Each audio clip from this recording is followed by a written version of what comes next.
बिस्मिल्लाहिर्रहमानिर्रहीम। आज हम आपकी खिदमत में एक सबक आमोज अफसानवी किस्सा लेकर हाजिर हुए हैं। किस्सा है एक शख्स की सबसे छोटी बेटी का। छोटी बेटी अपने बाप का घर क्यों छोड़कर चली गई और किस तरह उसकी एक बादशाह से शादी हो गई। जानने के लिए वीडियो को आखिर तक जरूर देखिएगा। एक दफा का जिक्र है कि एक सौदागर था जिसकी 3 बेटियां थी। इसकी तीनों बेटियां बेहद खूबसूरत थी, लेकिन छोटी वाली सबसे प्यारी थी। उस सौदागर को अपनी तीनों बेटियों से बेइंतहा प्यार था।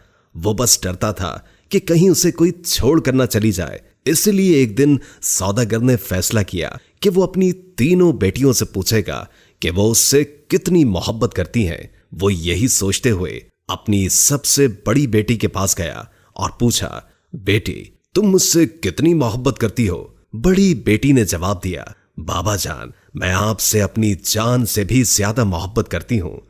बाप ये सुनकर बेहद खुश हुआ और अपनी बेटी को एक कीमती सोने की माला दे। फिर वो अपनी दूसरी बेटी के पास गया और उससे भी यही पूछा कि बेटी तुम मुझसे कितनी मोहब्बत करती हो? दूसरी बेटी ने जवाब दिया, बाबा मैं आपको इस पूरी दुनिया में सबसे ज्यादा चाहती हूँ। बाप बेटी की बात सुनकर खुश हुआ और उसे बहुत सी सोने की अशर्फियां दी। अब सौदागर अपनी सबसे छोटी बेटी के पास गया, बेटी तुम मुझसे कितनी मोहब्बत करती हो? सबसे छोटी बेटी ने जवाब दिया कि नमक के बराबर।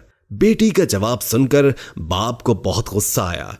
नमक तो इंतहाई सस्ती और मामूली चीज है, ये मुझे इतना प्यार करती है। और फिर सौदागर ने उसे बहुत डांटा और गुस्से में यह भी कह दिया कि मुझे पता है कि तुम एक दिन मुझे छोड़कर चली जाओगी, इसलिए बेहतर है कि अभी से इस घर से चली जाओ। बाप की बात बेटी के दिल पर जाकर लगी और वो किसी को भी बताए बगैर घर से रोते हुए निकल गई। वो लड़की एक ऐसी जगह से गुजर रही थी जहां बहुत सी घास उगी हुई थी। लड़की ने अपने लिबास के ऊपर ही एक और घास का लिबास बनाकर पहन लिया ताकि पहचानी ना जाए। इसके बाद वो बादशाह के महल के बाहर जाकर रुक गई और बाहर खड़े सिपाहियों से कहने लगी कि सुनो, मुझे कुछ काम की जरूरत है, क्या तुम मुझे काम पर रख लोगे? मुझे सब काम आता है। नहीं बीबी, हम ऐसे किसी को काम पर नहीं रख लेते, जाओ यहां से। लड़की उदास हुई लेकिन फिर से इसरार करने लगी, देखो मुझे काम की बहुत जरूरत है, मेरे लायक कोई तो काम होगा महल में।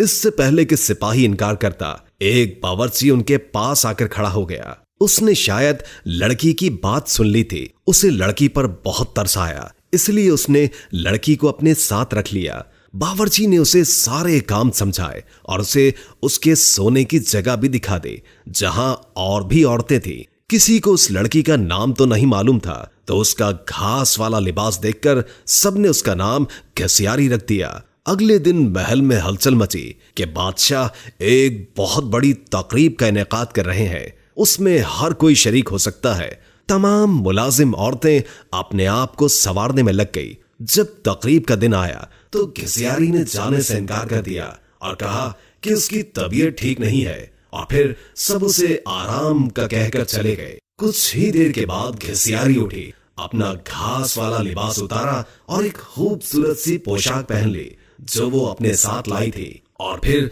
उस तकरीब में चली गई। वो इतनी खूबसूरत लग रही थी कि वहां तमाम हाज़रीन की नजरें उस पर उठ रही थीं। हर कोई ताज्जुब में था कि इतनी हसीन लड़की कौन है। वहां बादशाह का बेटा भी मौजूद था। उसने जब इस हसीन लड़की को देखा तो देखता ही रह गया, और फिर शहजादे ने पूरी तकरीब बस घसियारी के साथ बातों में गुजार दी। शहजादे ने किसी और की तरफ आंख उठाकर भी न देखा। फिर घसियारी किसी की भी नजरों में आए बगैर वापस महल में आ गई। अगले दिन औरतों ने कहा कि तुम्हें वहां होना चाहिए था। कल बादशाह का बेटा एक हसीना पर लट्टू हो गया और सारा वक्त उसी के साथ रहा। घसियारी बज़ाहिर उदासी हुई, हाँ काश मैं भी जा सकती। कुछ दिनों के बाद बादशाह ने फिर से एक तकरीब रखी। इस बार घसियारी ने यही बहाना लगाया कि उसकी तबीयत ठीक नहीं है, सो वो नहीं जा सकती। लेकिन सबके जाने के बाद उसने फिर से एक उम्दा लिबास पहना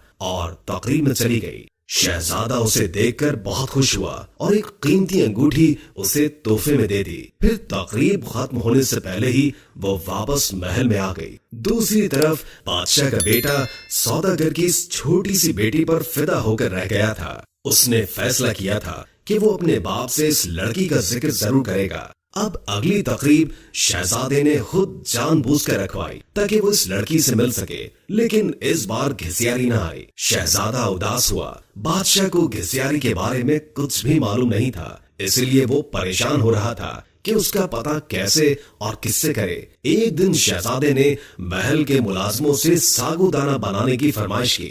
घिसियारी को जब ये पता चला तो उसने खुद सागूदाना बनाने की ख्वाहिश का इजहार किया। उसे इजाजत दे दी गई। घिसियारी ने सागूदाना बनाने के बाद वही कीमती अंगूठी जो शहजादे ने उसे दी थी सागूदाने में डाल दी। अब शहजादा मेज पर बैठा सागूदाना खा रहा था। जब खाना खा चुका तो देखा कि प्याले में अंगूठी पड़ी है। वो अंगूठी पहचान गया और जल्दी से अपने मुलाजमीन को बुलवाया। मुलाजमीन ने बताया कि ये सागूदाना घिसियारी नामी मुलाजमा ने बनाया है। फिर घिसियारी को बुलवाया गया। शहजादा घिसियारी को पहचान न सका, लेकिन जब घिसियारी ने बोलना शुरू किया तो शहजादे को उसकी आवाज सुनकर यकीन हो गया कि ये वही लड़की है जो उसे तकरीब में मिली थी और जिस पर वो दिल हार बैठा है। फिर घिसियारी ने अपना सारा किस्सा शहजादे को बताया कि वो इस महल में किस तरह पहुंच गई। शहजादे ने घिसियारी का बादशाह को बताया और इन दोनों की शादी कर दी गई। शादी के बाद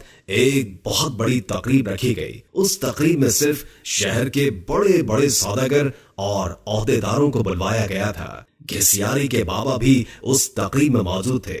खाने का वक्त हुआ तो मेज हर तरह के लजीज खानों से भर दी गई, लेकिन जब सबने खाना शुरू किया तो पता चला कि खाने में नमक ही नहीं है। घिसियारी के बाबा ने बादशाह को मुखातिब करके कहा, इसमें तो नमक ही नहीं है। बादशाह हल्का सा हंसा और कहने लगा, क्या हो गया सौदागर साहब, सिर्फ नमक ही तो नहीं है, बाकी सब कुछ तो है ना इसमें। ये सुनकर सौदागर की आंखों से आंसू जारी हो गए।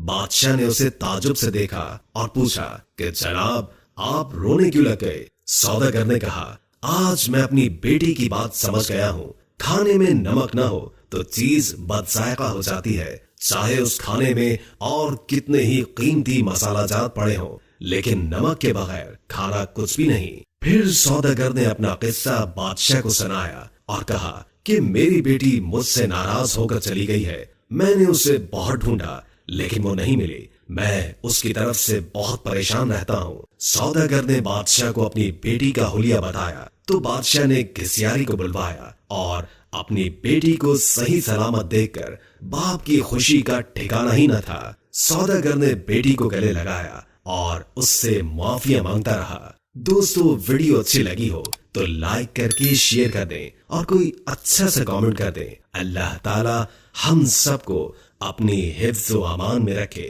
जज़ाकल्लाह।